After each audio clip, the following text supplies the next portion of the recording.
Salut la team, j'ai vu les 3 premiers épisodes de Andor et comme d'habitude, voici mon avis et ma réaction et on en parle dès maintenant et n'oubliez pas de liker et de commenter. Let's go. Petit message avant de commencer réellement cette vidéo, on est plus de 5000, oui, plus de 5000, merci énormément à tous ceux qui se sont abonnés, ça me va droit au cœur et bonne vidéo. Grâce à Disney+, l'univers Star Wars s'est considérablement développé et une série comme The Mandalorian a prouvé que la galaxie lointaine pouvait nous montrer des endroits passionnants pendant l'exploration de parties inconnues de la franchise.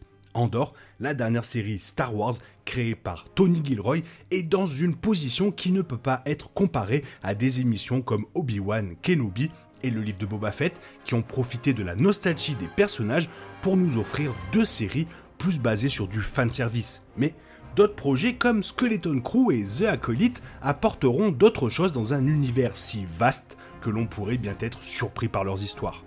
La série se passe 5 ans avant les événements du film Rogue One. Andor sort du lourd lors de ses 3 premiers épisodes, préparant merveilleusement le terrain pour que cette série sorte du lot comme l'avait fait Rogue One.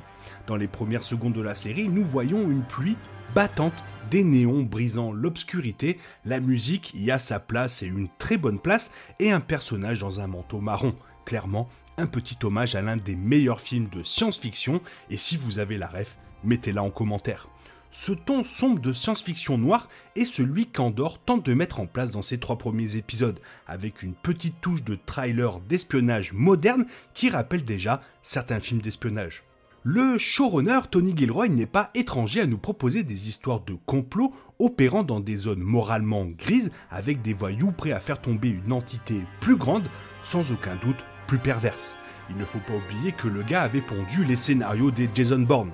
Lorsque vous combinez toutes ces informations avec le fait qu'il était aussi co-auteur de Rogue One, il est tout à fait logique de comprendre pourquoi il a été choisi pour le projet et surtout pourquoi tant de choses fonctionnent si bien. La nature ancrée de la série est une pause rafraîchissante par rapport aux duels au sabre laser de plus en plus fréquents et aux combats de blasters de mauvaise qualité auxquels nous nous sommes habitués. En vérité, il y a très peu d'action à proprement parler pendant ces premiers épisodes. Disons que la série préfère mettre en place petit à petit les pièces de l'échiquier. Il y a un sentiment de nouveauté dans cette série. Déjà, la série n'est pas confrontée à la lourde tâche de représenter les Skywalker, ce qui est une très bonne chose. Mais on sent que Disney+ aimerait avoir un peu plus de maturité dans cette série, et donc elle donne l'impression de toucher les choses dont elle ne parlait même pas avant, comme le sexe par exemple.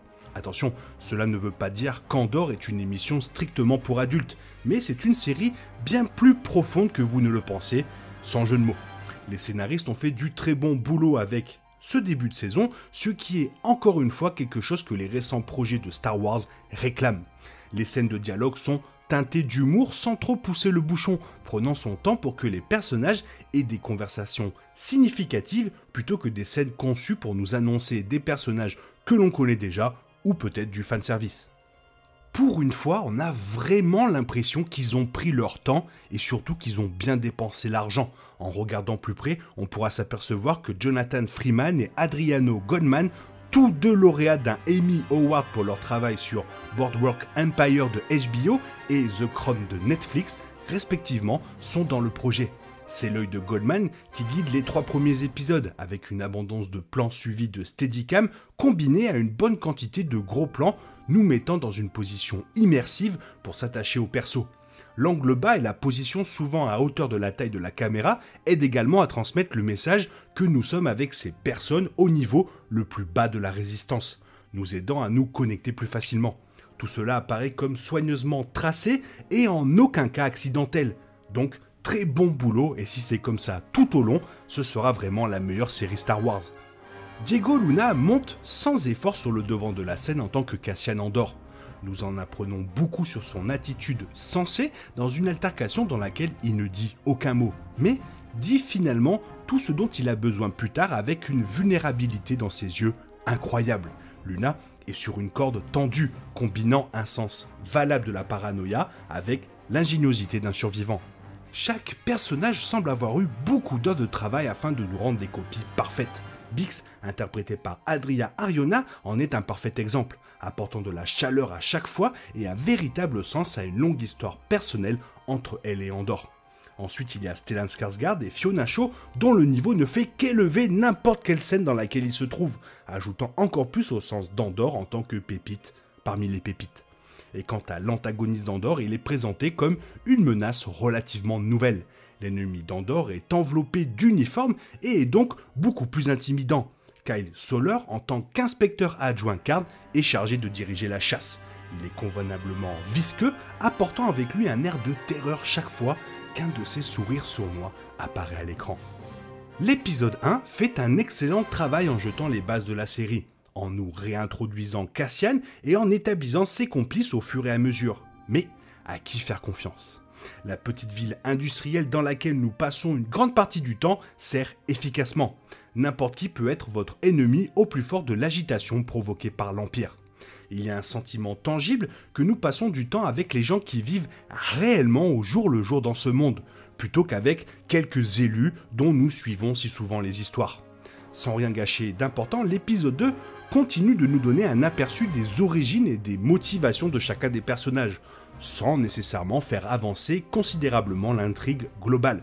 Avant que le troisième plonge la tête la première, c'est là que les choses passent à la vitesse supérieure, alors que les enjeux augmentent, que le danger attend derrière chaque porte et que des alliances se forment mais surtout se brisent. Cependant, le petit tic, ce sont les séquences de flashback de l'enfance d'Andor qui sont un peu trop présentes, même si celles-ci sont nécessaires à l'intrigue et utiles pour mieux comprendre ses motivations passées et futures. Cela dit, elles finissent par porter leurs fruits vers la fin de l'épisode 3, qui est discrètement mais puissamment émotif. Le rythme global des premiers épisodes peut s'avérer un peu lent pour certains, mais en vérité, moi j'ai vraiment apprécié, trouvant l'intrigue régulièrement révélatrice, rafraîchissante par rapport à la majorité des sorties récentes, et je parle globalement. La série n'a pas peur de ralentir et de se laisser aller à l'atmosphère qu'elle génère souvent avec succès. Les séries de Disney+, Star Wars ont peut-être différents niveaux de réussite, mais la musique est quelque chose dans laquelle ils ont toujours excellé. Cette fois, c'est Nicolas Britell qui ajoute encore une autre couche de classe. Son choix de musique correspond parfaitement à la paranoïa bouillonnante d'Andor et ne faisant qu'ajouter à la vision convaincante de Gilroy. Et on va pas se mentir, Andor connaît un départ fantastique grâce à ses performances convaincantes, ses nuances d'espionnage et son scénario réfléchi. On ne peut pas dire pour le moment si c'est la meilleure série Star Wars, mais elle pourrait déjà laisser un très bon souvenir. Alors oui, son rythme délibéré et sa nature sérieuse peuvent décourager certains à la recherche d'une aventure de science-fiction amusante ou brutale, mais voyez cela comme quelque chose de nouveau pour l'univers Star Wars. Espérons que tout continuera dans la bonne direction, sur la route vers la rébellion. Ça faisait tellement longtemps que j'attendais cette série et je suis extrêmement content de pouvoir enfin la voir et j'espère que toi aussi tu as été content de la voir et d'ailleurs fais-moi part de tes avis dans la zone commentaire car tu sais que j'aime énormément vous lire. J'espère que la vidéo t'a plu et si elle t'a plu n'hésite pas à la partager, à t'abonner, la liker, la commenter. Merci. Je te souhaite une bonne matinée, après-midi, peut-être une bonne soirée ou un bon week-end. Bisous bisous. Que la force soit avec toi. Oh, ça me fait trop plaisir de redire cette phrase. Bah.